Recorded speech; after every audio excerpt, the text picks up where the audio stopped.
Malam tadi sekitar jam 11-an, di tengah gerimis dan dinginnya malam, aku dan temanku kembali ke masjid karena HP temanku tertinggal di kamar masjid. Mendekati teras, aku mendengar tangis tertahan dari seseorang yang kulihat sedang berdoa sambil memangku anaknya. Setelah aku dan temanku mendekatinya, ternyata Fulan yang terkenal ramah dan baik hati. Seorang tukang ojek yang mengontrak tidak jauh dari masjid. Ia terkejut melihatku dan temanku. Ustadz," katanya, sambil berusaha menyembunyikan air mata.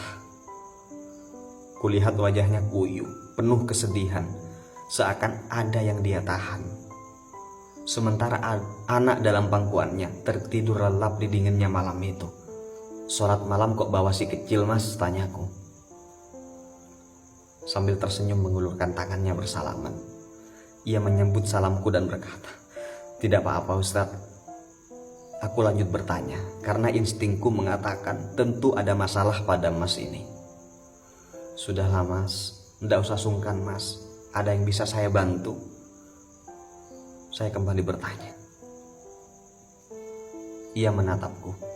"Tidak apa-apa Ustadz," jawabnya sambil menunduk. Dan kali ini suara Mas itu agak lemah dan serak, menahan tangis yang ketika dikeluarkan mungkin akan terisak-isak. Saya memaksanya. "Ayolah Mas, anggap saya saudara Mas," kataku mendesak. "Bisa jadi ada hikmah HP teman saya tertinggal sehingga bertemu Mas di sini." Lanjutku pada dia. "Bisa jadi ada yang Allah inginkan dari pertemuan kita ini." Lalu Mas tukang ojek itu mengangkat kepalanya, menatapku dengan mata yang berlinang. "Dari kemarin saya belum makan Ustadz," katanya terkisak. "Sedangkan anak istri saya hanya makan sepiring lontong pagi tadi. Saya sudah berusaha, namun saya malu harus meminjam ke siapa lagi.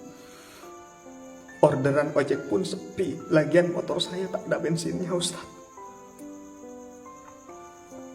Air mataku berlinang mendengar. Temanku juga menangis di sebelahku. Tenggorokanku terasa sempit, tak kuduga apa yang ia katakan seperti menamparku.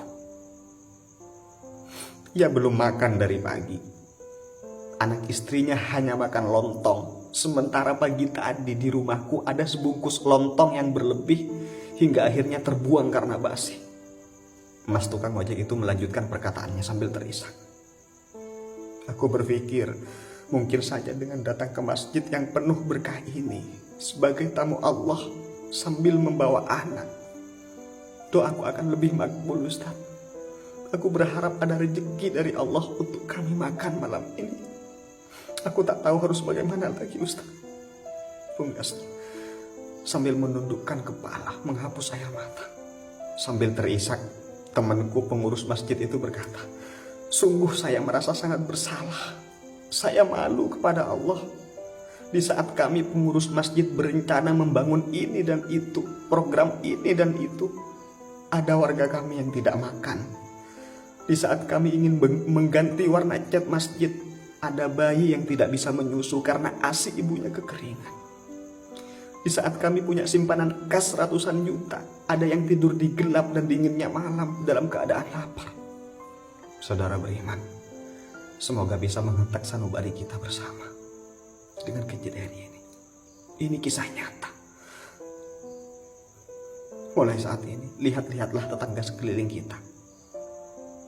Mungkin di antara rezeki kita ada rezeki mereka yang Allah titipkan melewati jalan kita, melewati rezeki kita.